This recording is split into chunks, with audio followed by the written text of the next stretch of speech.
नमस्कार. आज आपण जेजुरीच्या त्या एका रात्रीबद्दल बोलणार आहोत. एक अशी रात्र जिथे खुद्द देवाच्या मौनानेच भक्तांना श्रद्धेचा खरा अर्थ शिकवला. चला तर मग ही एक जबरदस्त आध्यात्मिक कथा आपण जाणून घेऊया. कधी असा विचार मनात आलाय का की जेव्हा आपण प्रार्थना करतो पण त्याला काहीच उत्तर मिळत नाही तेव्हा नक्की काय होतं? जेजुरीची ही संपूर्ण कथा आहे ना, ती याच एका प्रश्नाभोवती फिरते आणि आपल्याला एका अशा उत्तरापर्यंत घेऊन जाते ज्याची आपण कल्पनाही केली नसेल. कल्पना करा, जेजुरीची अमावास्येची रात्र आहे.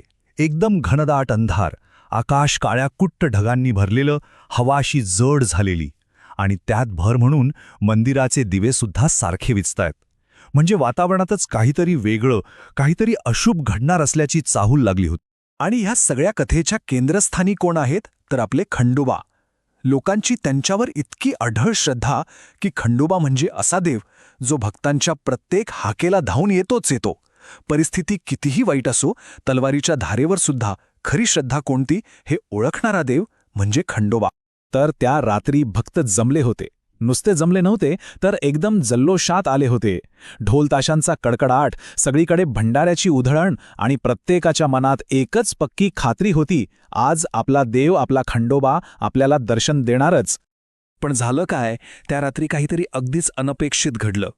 मंदिरात देव नव्हता आणि त्या एका रिकाम्या जागेने, त्या शांततेने सगळं काही बदलून टाकलं. पूजा सुरू झाली, मंत्रोच्चार घुमू लागले, पण काहीतरी चुकल्यासारखं वाटत होतं.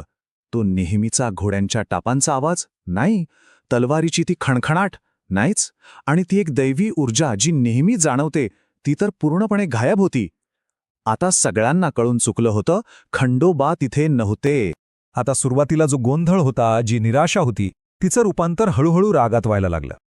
लोकांच्या मनातली भक्तीची भावना नाहीशी होऊन आता हक्काची भावना जागा घेऊ लागली आणि इथूनच खऱ्या अर्थाने श्रद्धेच्या संकटाला सुरुवात झाली. गर्दीतून आता आवाज येऊ लागले, अहो, आम्ही बळी दिले आहेत. दुसरा कोणीतरी ओरडला, आम्ही आमचे नवस फेडले आहेत. आणि मग सगळ्यांचा सूर एकच होता, देवाला यावंच लागेल. ही भाषा भक्तीची नव्हती, ही तर सरळ सरळ एका व्यवहाराची, एका सौद्याची भाषा होती. जणू काही देव हे सगळं पूर्ण करायला बांधीलच. आणि खरं तर इथेच या कथेचं मूळ आहे, भक्ती आणि हक्क यामधला फरक. एका बाजूला आहे निस्वार्थ समर्पण आणि दुसऱ्या बाजूला आहे हक्काची, अधिकार गाजवणारी मागणी. खूप मोठा फरक आहे यात. जेव्हा हा सगळा गोंधळ आणि लोकांचा राग एकदम शिगेला पोचला होता ना, तेव्हा त्या गर्दीतून एक आकृती पुढे आली. एक अनोळखी, पायात चप्पल नसलेला एक वृद्ध माणूस, पण त्याच्या चेहऱ्यावर भीतीचा लवलेशी नव्हता. त्या वृद्धाने एकदम शांतपणे पण तितक्याच ठाम आवाजात म्हटलं, आज तुम्ही भक्त नाही, आज तुम्ही मागणी करत आहात. आणि बस, त्या एका वाक्याने जणू काही जादू केली. संपूर्ण मंदिरात एकदम भयानक शांतता पसरली. त्या एका वाक्याने जणू सगळ्यांच्या समोर आरसा धरला होता. तो एक धक्कादायक क्षण होता, स्वतःच्या चुकीची जाणीव होण्याचा क्षण. प्रत्येकाला आपल्याच वागण्याची कुठेतरी खोलवर लाज वाटली. तो वृद्ध माणूस पुढे म्हणाला, खंडोबा अहंकाराविरुद्ध युद्ध करतात. आज तुम्ही इथे भक्ती नाही तर तुमचा अहंकार अर्पण केला आहे. आणि तेव्हा त्या लोकांना खरंच सत्य समजलं की त्यांचा अहंकारच देवाच्या आणि त्यांच्यामध्ये उभा असलेला खरा अडथळा होता. आणि ज्या क्षणी लोकांना ही जाणीव झाली, त्याच क्षणी निसर्गात एक अद्भुत बदल झाला. एकदम जोराचा वारा सुटला आणि मंदिराची मोठी घंटा आपोआप वाजू लागली. जणू काहीतरी दैवी शक्ती तिथे हस्तक्षेप करत होती. आणि मग तो वृद्ध माणूस गायब झाला, जणू काही तो तिथे कधी नव्हताच. भक्तांना त्या कठोर सत्यासोबत एकटं सोडून आपलं काम पूर्ण करून तो निघून गेला होता. आणि मग त्या पिन ड्रॉप सायलेन्समध्ये प्रत्येक भक्ताच्या हृदयात थेट खंडोबांचा आवाज घुमला. मी तेव्हाच येतो जेव्हा भक्तीत विनम्रता असते.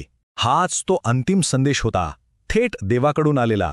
तर मग त्या रात्रीच्या घटनेनंतर पुढे काय झालं, तो एक धडा भक्तांच्या श्रद्धेला कायमचा कसा बदलून टाकतो ते आता पाहूया. काय तो बदल होता? विचार करा, आदल्या रात्री जिथे ढोलांचा गजर होता, रागाने केलेल्या मागण्या होत्या, तिथे दुसऱ्या दिवशी सकाळी काय होतं?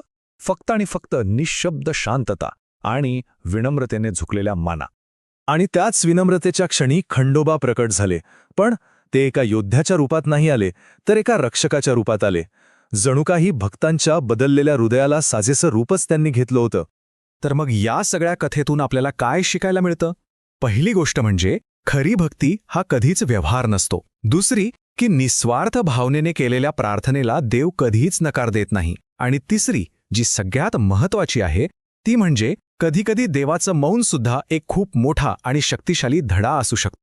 आणि शेवटी एकच विचार मनात घर करून राहतो की ज्या रात्री खंडोबा आले नाहीत, खरं तर त्याच रात्री भक्तांना सगळ्यात मोठं सत्य समजलं. कधीकधी देवाची अनुपस्थिती ही त्याच्या उपस्थितीपेक्षाही खूप काही जास्त शिकवून जाते.